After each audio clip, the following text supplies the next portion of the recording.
Hey everyone, welcome back to Live Bold and Boss Up. Steph Ash here.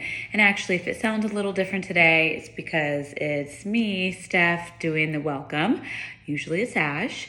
But I wanted to introduce you to our guest today, Marlee Strawn. She is the co-founder of Scholar Education, and she is here to give us so much insight and information on how she got started in AI, how you can as well, and how it's not that hard for anybody to start learning and start your AI journey now.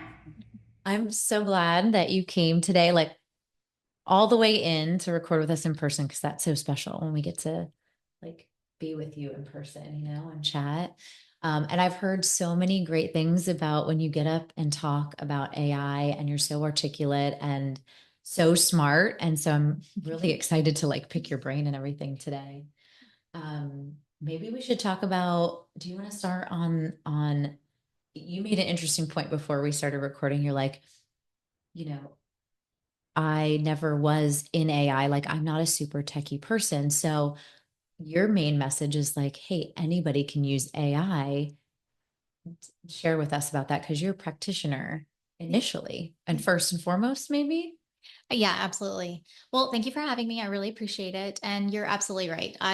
I jokingly laugh that I'm even an AI expert, Mhm. quote unquote, because I don't have a technical background whatsoever. At the end of the day, I'm an educator. I started as a classroom teacher. I moved my way through school administration. And then ultimately I founded a high school here in the Tampa Bay area.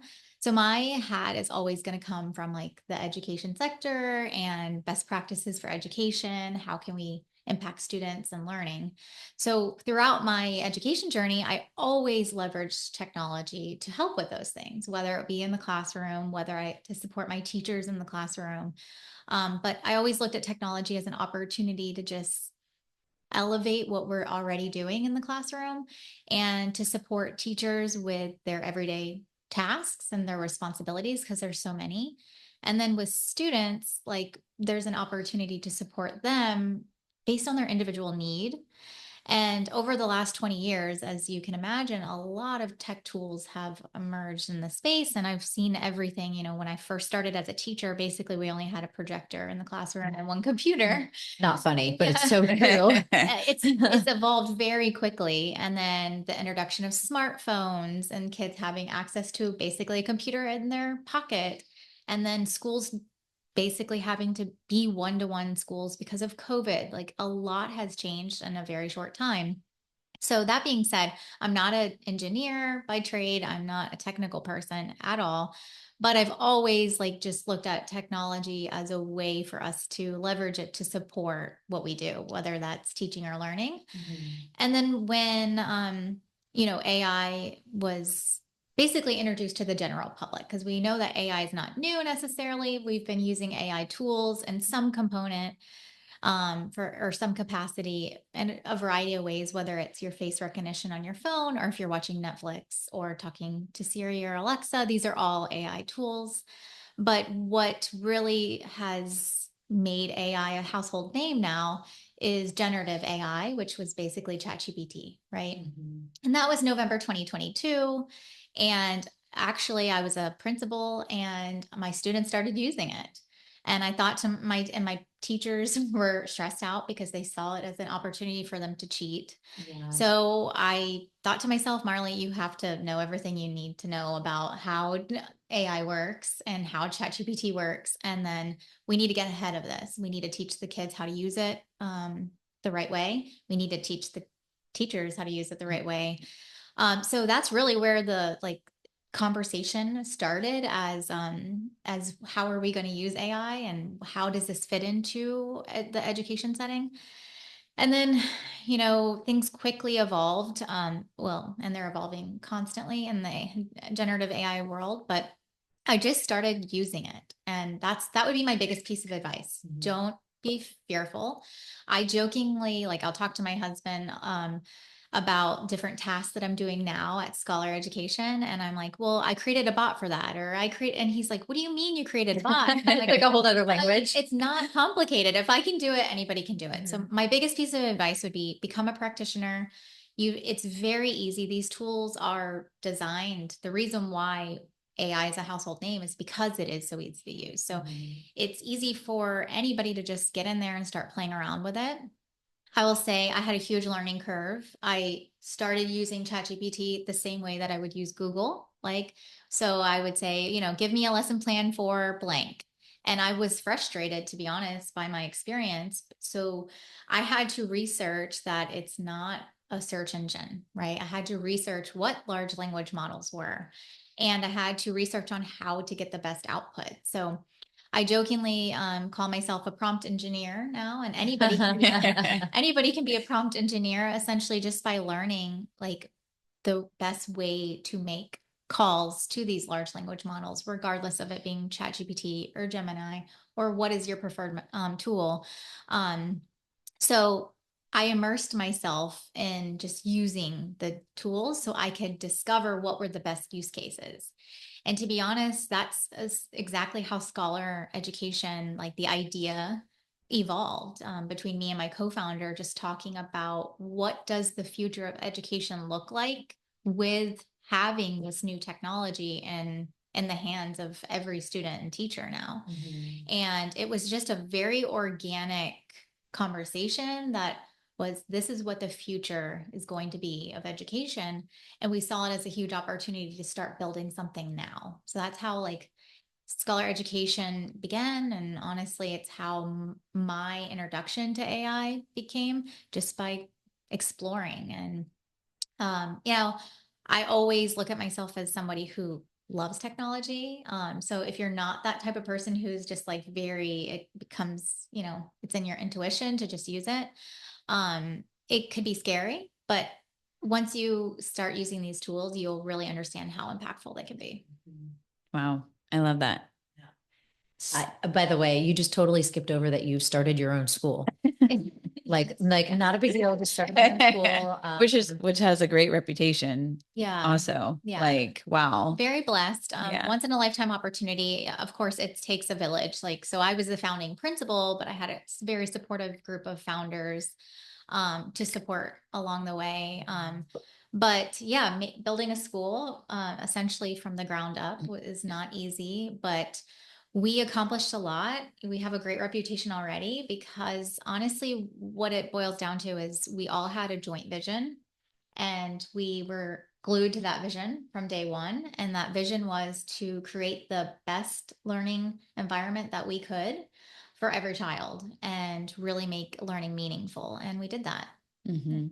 Yeah. And so I'm assuming that your school is using scholar education, right? The kids have the chatbots and so a good question. My school that I founded is not using scholar education right now.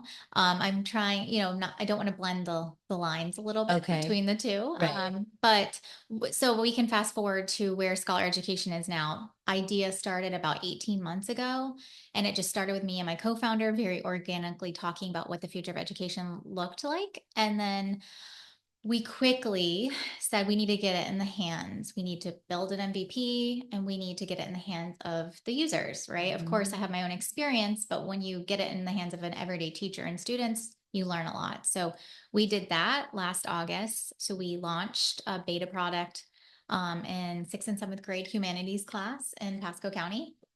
We wanted to start with middle school because it's a good introduction. Is it good for elementary? Is it good for high school? I think AI is good for everyone, and we know that now, but we wanted to start kind of in those middle grades to try to build from there. And then we just started to have focus groups, conversations about what's working, what's not working. Our platform is centered around 2 AI bots, and they are inspired by my co-founder's real life Bernedoodles. So the avatar is Bruce and Baxter, which are Bernedoodles that live here in the Tampa Bay area. And the reason why we picked the Bernedoodles and dogs in general is because there is a fear around AI, and we wanted to kind of take the fear out of it. Bruce and Baxter have dog personalities. So for kids, they love it. Very engaging. They love to see what Baxterbot is going to say to them. But essentially, our platform is centered around these 2 AI assistants. So we have our teacher assistant, which is P-A-W, Professor Bruce, and then Baxterbot, who's a student assistant. And Professor Bruce is where it starts with the teacher. They create their lesson plans either manually or with AI content.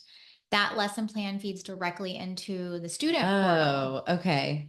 And then BaxterBot knows exactly what the lesson plan is for that day. So his support is tailored to the content created by the teacher. And then we also can customize the BaxterBot experience for the students if they have a special education or an English language need. So we have 179 different languages that he translates into based on the need.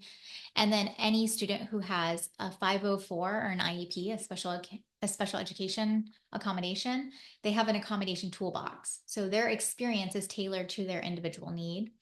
And then because the student is interacting with the platform, we can provide data analytics. So we can say to the teacher, based on today's lesson plan, these were the most commonly asked questions. And here's how you can support those students based on those questions. I love that. That's smart. Cause like you were saying in the beginning, it alleviates the worry for the student to cheat necessarily, right? And the bot is just kind of helping them instead of giving them the answers. Yeah, absolutely. And we have a lot of guardrails in place. Like that's key to implementing AI in education is having supports and guardrails. So of course the teacher can see the entire chat transcript if they would like. We send automatic notifications to the teacher if there's like a social emotional concern or like a well-being concern that's communicated, because we know that students feel more comfortable communicating to tech tools often than a human.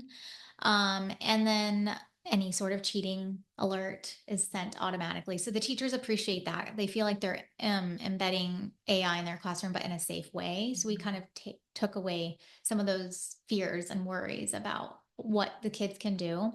The teachers have total customization over BaxterBot too, so they can turn them on and off based on their, what they need for that class. So they like having a lot of autonomy over how they can embed the platform. How do you feel like, how do you feel about AI now in the schools now that you kind of have, right, a school that's utilizing it? I mean, how do you feel about? So fast forward to today. So August 2023 was when we launched our first beta product. In between there, we fine-tuned, built out, and made a product with the teacher's feedback in mind and the students' feedback. Today, though, we launched August 2024, this past school year. We have 2,000 students in our platform and 30 teachers using it. So we have a pilot that launching right now. 50% of those students are special education too. Because of our accommodation, focus. And we're using this year to continue to fine tune. But at the end of the day, real life bot is trying to get in. Bernie heard you talking about burn a doodles. At the end of the day, we always want to tie back technology to learning outcomes for students, right? So the idea here is helping the teacher create content, helping the teacher that saves them time, helping the teacher customize the learning content to the individual need that's supporting the student. And then any time saving that we can provide to the teacher is going to allow them to focus on the students more. It's no secret that teachers are burnt out and really, overwhelmed. There's a huge teacher shortage. And not paid enough. Absolutely. And we can't solve all the problems. Right. But our goal is to try to alleviate some of their burdens from a workflow perspective. And that's really the true capacity of AI in every industry. Look at your most challenging tasks and think to yourself, how can I leverage AI tools or build AI tools to make those less time consuming and automated as much as possible. I literally was going to ask you a question and you answered it before I even asked it. Like for regular individuals, right? And how do you recommend we use AI to maybe help us with everyday tasks? Or like a lot of our listeners, there's definitely men, but like there's a lot of females. And how do we utilize this to like make our day better or easier, or like you said, move through those really difficult problems that we need to, have an answer for, a solution for. So my biggest piece of advice, so just a little bit more background about me. So I'm the co-founder here at Scholar. I basically was, a one-woman show up until this last June. I hired my first full-time person. And I'm a mom. I have a 5-year-old. So I have a lot of things going on. Starting a company from scratch is not easy, right? Being an ed tech founder for the first time is not easy. I have a lot of learning curves. And so I'll be honest, without having access to AI, I don't know if we could have accomplished as much as we did. So some of the things that I didn't necessarily feel comfortable with, which are really important when you're starting a company, is centered around like marketing and branding, right? It's not that just wasn't my forte as a principal, right? Like, of course you do marketing for your school, but it's just very different. So because I wasn't an expert in it, and B, it's really time consuming. I asked myself, well, how can I leverage AI to help support my brand marketing? So a very easy thing that anybody who has a challenge can do today, tomorrow, is open up a free ChatGPT account. I uploaded you can upload like your slide deck, any like company information to give ChatGPT customized instructions, and you give it instructions. You are a brand expert. You are marketing a startup in the edtech world. You want to highlight blank. These are the most important things you want to be known for. You just give them some basic instructions. And anytime I go to create content, or I go to develop marketing strategy, I go to this ChatGPT conversation and I just use it as a thought partner. That's a really easy use case. Like, I don't need to hire a brand expert necessarily, because I have ChatGPT to help initiate the thoughts and the conversation. And then I can kind of take what works and what doesn't and tailor it. So I would say that that's a really easy use case. Another one that I wish I had as a principal, that I think any like manager could probably bring a lot of value, is evaluating resumes. When you're like, as a principal, I've hired, hundreds of teachers over the years, and I had to assess a lot of resumes, which is super time consuming, and you miss things and you make mistakes because we're human. And not that AI tools are perfect, but it definitely just initiates the assessment of the resume. So for another example would be, you could go open up a free ChatGPT account, create a customized GPT where you just like upload your job description, and you can either copy and paste or upload the resumes, take out the people's names, of course. You want to make sure that we're protecting any personal identifying information. And ChatGPT will create, based on your job description, in literally seconds. I mean, we're talking like 10 seconds. It will create an assessment on that person's resume and that job description on whether or not they're the best candidate. If I would have had that as a principal over the years, it would have like tenfolded my productivity of like going through the resume and interview process. Then I take it to the next level. You can create customized interview questions based on their experience. You're not just going through a list of interview questions that are general for everyone, but it will help you create specific questions based on their individual experience. You can get a better idea of what, their skills are. Mm-hmm. That's another like really easy tip, I think. But I would just say that anybody in any workforce, you ask yourself, what are some of the most time consuming, mundane tasks, even the things that you might not enjoy the most, and think, what would it be like if I hired an assistant to help me with this? What types of jobs and responsibilities would I give that assistant? What type of instructions? The instructions that you would give that human assistant, you can give to ChatGPT, and essentially you've hired an assistant that never has to go home. So it's like, I would not have been able to be accomplish so much in 18 months if I did not have basically a team of AI assistants supporting me for different tasks. Is there like a specific AI tool that you favor? Like, we keep saying Yeah. ChatGPT, which is like a specific AI Yeah. tool, but are there others that you've tried along the way that you like? Yeah, I would say that's part of the way I become such a practitioner is using all of the different ones. I do tend to go to ChatGPT. My product is also built on top of OpenAI. So I like to use ChatGPT just because it gives me a lens of like what our capability is when I'm collaborating with our engineers. Like we outsource our engineering team. It's actually, I'll give a shout out to Source Code. They're local here in Tampa as well. So they're our amazing engineering team. But another one I really like, especially from an education perspective is, and I think a lot of founders do this or business leaders in general, you have to do a lot of research, right? You have to like compare, like what's the market, comparison or all of that. Perplexity AI is actually was called at one point like the replacer of Google because what it does is it doesn't just like respond to questions. It will give you the citation for the responses so you know where the content came from. Oh, So like one of the arguments or the complaints about, AI sources is that it creates hallucinations, which is basically where AI tools will very confidently tell you something's true that's not true. right. Which is scary. Yeah. Hence, yeah. Yeah, which they've gotten a lot better at since, 2022. Mhm. But Perplexity having the capability to click on each site and source so you can identify where it's coming from, especially if you're doing research. I would say that's one that I lean on it. It's from an education perspective. But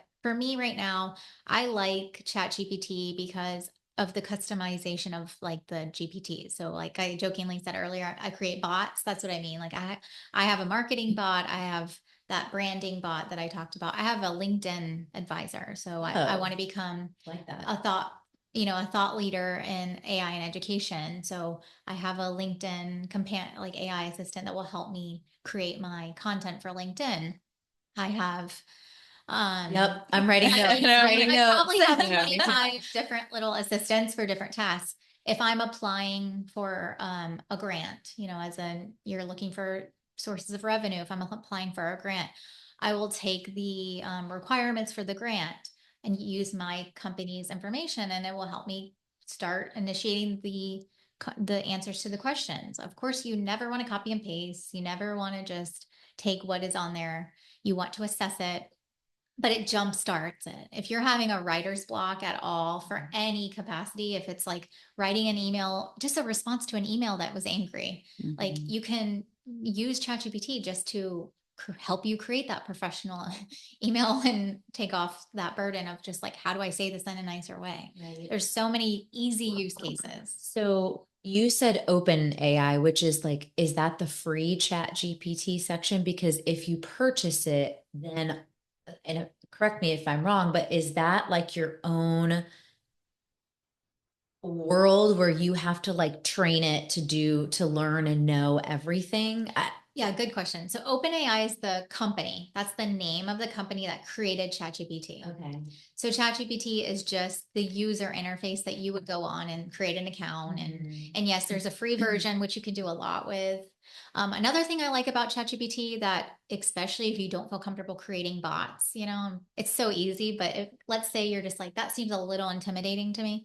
There's a marketplace of bots that people share. So you could just go on and say like LinkedIn advisor, and other people are creating these things that you could use and capture yourself.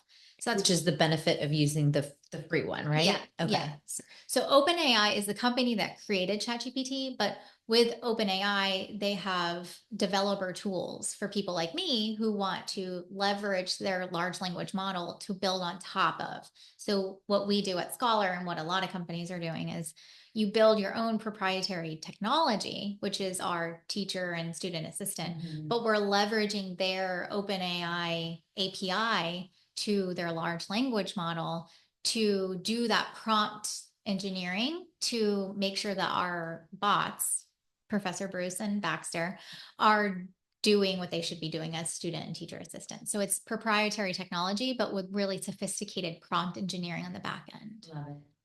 The names of your bots, puppies, are they from Anchorman by any chance? No. Where are they from? Where are the names from? their names are Bruce and Baxter. So when we went to The puppies, the actual puppies. actual dogs. Oh, okay, yeah. okay. So I'm thinking Anchorman, but like that's immediately. funny. Yeah, that's funny.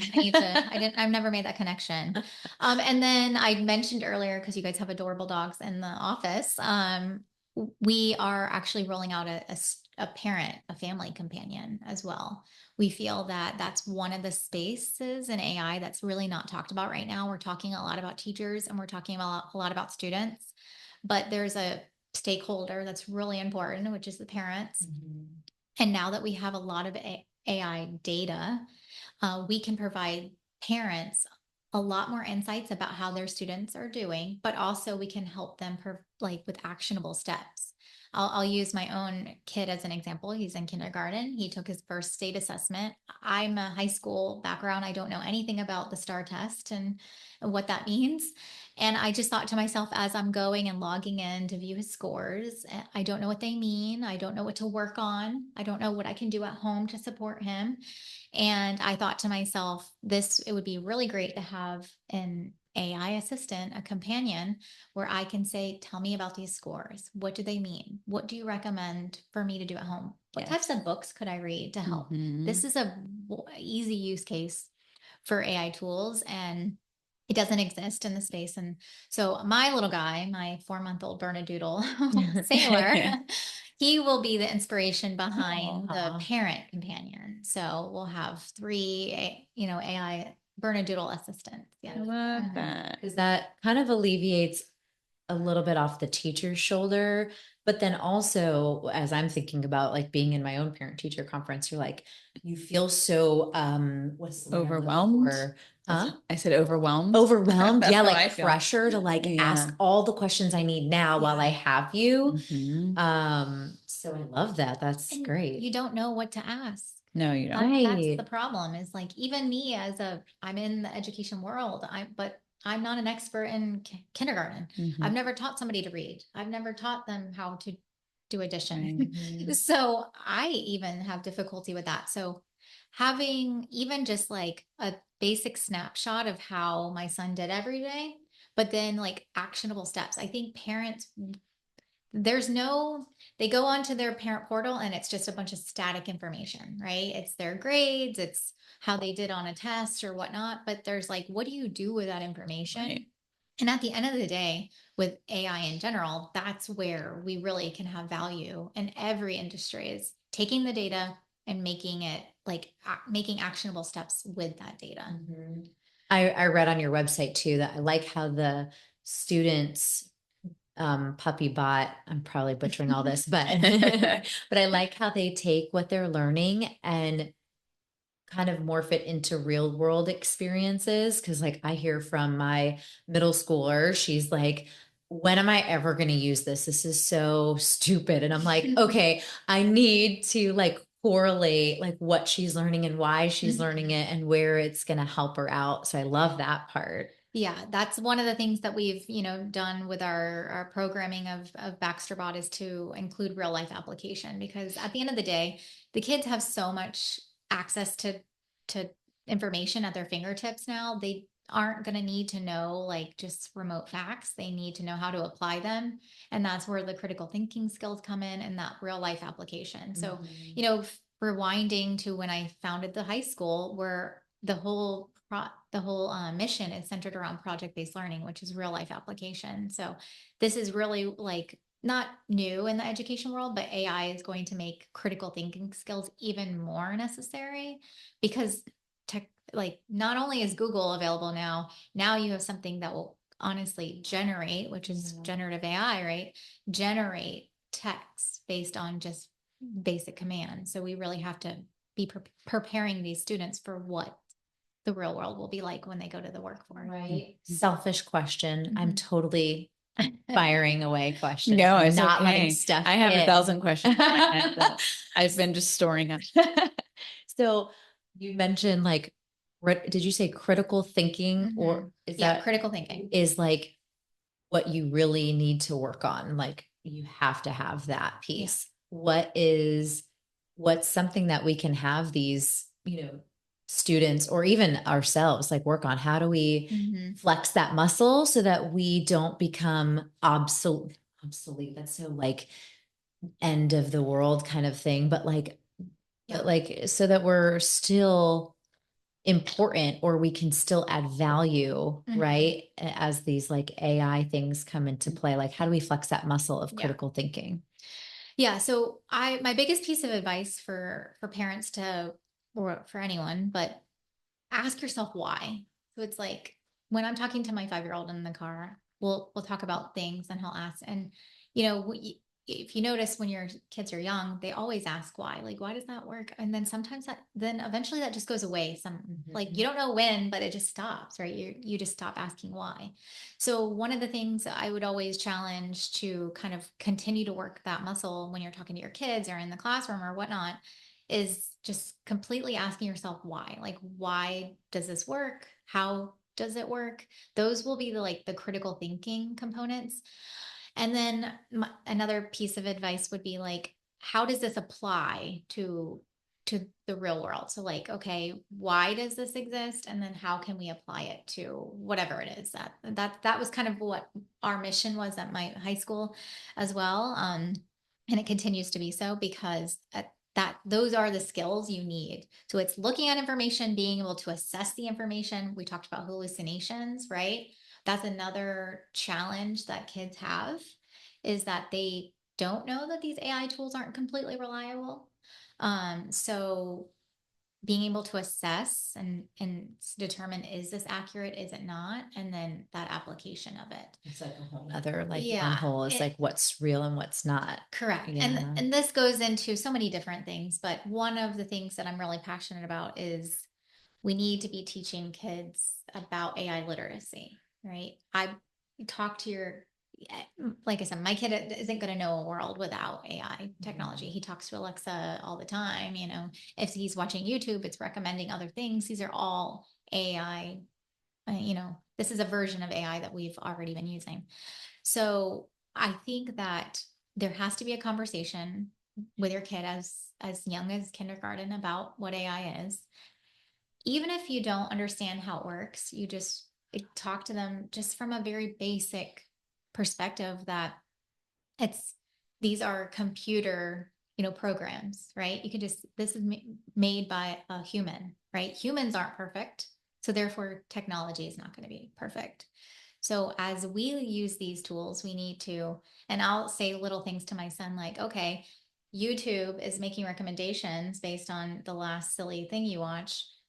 Is this a good recommendation? Is it a bad recommendation? And we kind of talk about like why and why not. These are just like very simple things, but I'm starting the conversation early with him. I'm in the AI space, so I know that I have a different lens than most, but we have to prepare kids for the next, what the next world is going to look like, which we can't even envision. It's going to evolve so quickly because of AI technology. So, that's something I'm very passionate about too, is I think in general, parents, schools, and even, state decisions and laws need to require AI literacy in the classroom so that kids know how to use this technology, how not to use it. So that's another thing that I advocate with our pilot teachers, is we do a whole introduction of how these large language models work. Even with, we have grades 3 through 12 in our pilot. So we're having these conversations as young as, that. And we talk about how it works and how can you use it and don't use it. And understanding like what Baxter Bot is good for and how he can support you and what he's not good for. He shouldn't be giving you answers. He's programmed not to, but you shouldn't go in there and say, what is 2 + 2? Right? Baxter Bot's going to say, well, what's 2 + 1? Like he's going to probe them to the answer, but not all AI tools do that. So I think also monitoring your child's use of technology.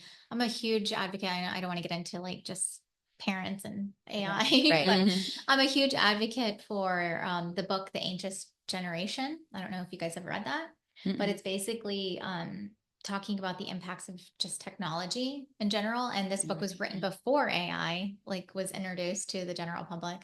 So if you can imagine, we had these concerns, and it's talking about like mental health impacts of tech, of just honestly the smartphone. And when you read that book as a parent, but also as a school leader, I read it and I recommended it to my families too, because you just don't know what you don't know. So when you read it, you think about, okay, what are some tangible steps? And one of them is definitely like monitoring and having conversations about technologies. It's a lot of parents just didn't recognize like having access, like being on an iPad, what the, all the time, what the impacts are, or having access to social media, what are the impacts? And AI technology, it shouldn't be scary because at the end of the day, every technology has changed the world somehow. We're talking about the calculator to the internet to the smartphone to now. It's just the next technology that we have to, as humans, figure out how does it fit into our world safely. And it's hard sometimes because you don't know what you don't know. So my recommendation is just like talking to your child. And then of course I'm advocating for schools to don't block it because it's just going to make it more enticing, but have a policy centered around it. What is good use cases and what aren't good use cases? Wow, that's great advice. Marlee, where do you see like in the next year scholar education going? Do you expect it to be in like all grades and like here in Hillsborough County or Pasco or like national, global? Like where do you see the next year and then like 5 years? Yeah, so we were very blessed in our first year. So the reason why we were able to get our first pilot up and running is because we had the support from the state legislators here. And we were able to go to schools and say, we have a fully funded pilot. Do you want to participate? So that we can make sure that we are building something that really makes an impact in the classroom.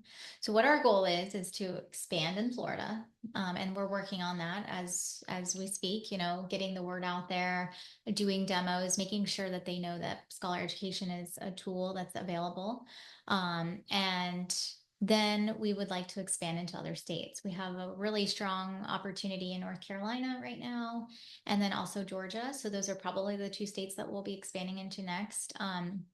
And really, because we are focusing on student outcomes and focusing on just elevating the teacher, there's been a lot of interest in it. Once you sit down for a demo, you're just so blown away about how impactful tools like scholar education can be. So that's really on our next year is to expand in Florida. So if anybody wants to join our priority list, we have a list on our website you can join. That will be the list that we go to first once we know exactly which counties we're expanding into. But we're looking for all grade levels, all subjects, just like we have now, because we really feel like it can be valuable to everyone. And we're seeing that, the pilot teachers that we have right now are saying we're saving, cutting their lesson planning time in half. They were spending, 5 hours a week planning, and now they're only spending 1 to 2 hours planning.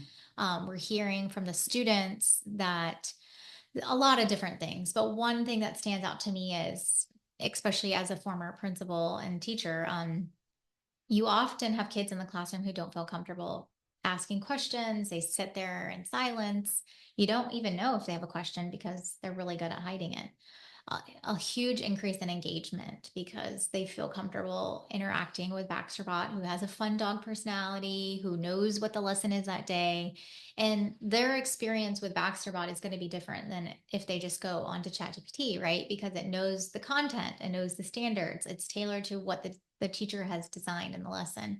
So they feel like they're getting a lot more one-on-one support. They don't have to wait for their teacher to come and when they have a question. The teachers are saying that's been invaluable too. Like, I finally feel like my kids can get the support that they need because they don't have to wait just on me as the only expert. So just like I was saying earlier, like imagine having a bunch of assistants that work for you that never have to go home and never complain, which is great. It's the same thing for teachers. Like they have a highly qualified assistant that is at their fingertips all the time. And then the same thing with students. They have a tutor that knows exactly what the teacher is teaching. Like, I used to tutor, especially when I was a teacher. And that was always the challenge, is like meeting with my students and saying like, well, what's your teacher covering it? And not really knowing, Mhm. right? And just doing my best to help fill in the gaps. But I'm going through a 14-year-old, like, Right. Yeah. so having a tutor that knows the content for that lesson and is supporting tailored to that teacher's instruction has been really valuable too. Wow. Very cool. Yeah, that's amazing. I I appreciate you coming on the show with us today. Do you have any other questions? I feel like my mind is just Right. blown right now and I have so many, but I feel like I should ask you offline because it just goes, deeper into AI. But any other questions or anything that we didn't ask that you would like to share with our listeners? Well, I would say, like I said at the beginning, like if I can be in the AI space and I can be creating a company with AI, I truly believe that one thing is, if you're not using AI ready, you are losing a huge opportunity, because you can immensely improve your life. Even not maybe from a work perspective. Another example of something I do at home, like for personal, is like I can help. It makes me grocery lists. It Mhm. makes meal plans for me. I've taken my favorite workout plan, I've put in the structure that I like, and it creates me a rotation of a workout plan. Like, there's so many use cases just for your personal and for your professional that can really just make things a lot easier for you. It helps me time block my calendar. I put in all my tasks and how long they take. It helps me put it in my calendar when to do those tasks and what time. There's so many ways to just like make your life more efficient. And I feel like if I can do it, anybody can do it. So my advice would just be, again, start using a tool. Pick a tool that you like. It doesn't have to be ChatGPT. It could be any of them. They all have different like pros and cons. Um, Another thing is, there's so many free resources like Scholar Education for teachers. We just launched a free AI certification course where we go over basically in like an hour how you can use AI. So what is AI? How does it work? And then use cases. And there's tons of those out there, just for not just for teachers, but for other Mhm. industries too. So I'm a firm believer that if you want to learn how to do anything today, you can. But the thing is we don't have a lot of time, right? So I would say that this is a technology worth investing a little bit of time in, because it will save you so much time in the long run. Mhm. And like I said, in so many different ways. But the last things I would say is just follow Scholar Education on LinkedIn. Follow us on social media, which is Join Scholar. We're very active on Instagram, and we're totally just going in as like, here's tips and tricks. So if you're a teacher, an educator, or just somebody who wants to learn general practices of AI uses, follow us, because we're doing a lot of different tips and tricks along the way. Awesome. I do have a quick question. Do you need any special tools other than like your iPhone or like your Mhm. regular computer to access any of this, or like even the schedule time blocking stuff that you Mhm. mentioned a few minutes ago? Like, do I need something special for that other than like ChatGPT or? Nope, you don't need anything special. I mean, one of my favorite things about ChatGPT on your phone, is that you can do it completely conversationally. So it recognizes natural language, and I can open up my app on my phone and just say and start asking a question verbally, and it will speak back to me just like I'm having a conversation with that assistant that I mentioned. So no, you don't need every tool out there is going to rely either on a phone or a device. So at Scholar Education, our technology is centered on computers, Chromebooks, iPads, some sort of device that's going to be in the class. That's partly because we do believe in monitoring, Mhm. and not relying on, devices. What for parents, we know that they want an app, right? Mhm. So we're kind of blending the two together, but most of them are going to be accessible. Not most of them, all of them are going to be accessible on your phone or on your computer. Okay. Yeah. So there's no reason why we should not be I using it. know. we're going to wrap up this podcast and I'm going to be on ChatGPT. Me too. Well, I definitely feel like and subscribe to Scholar Education and Live Bold and Boss Up and Next Path, all the things. Yeah. And until next time. Live bold and boss up.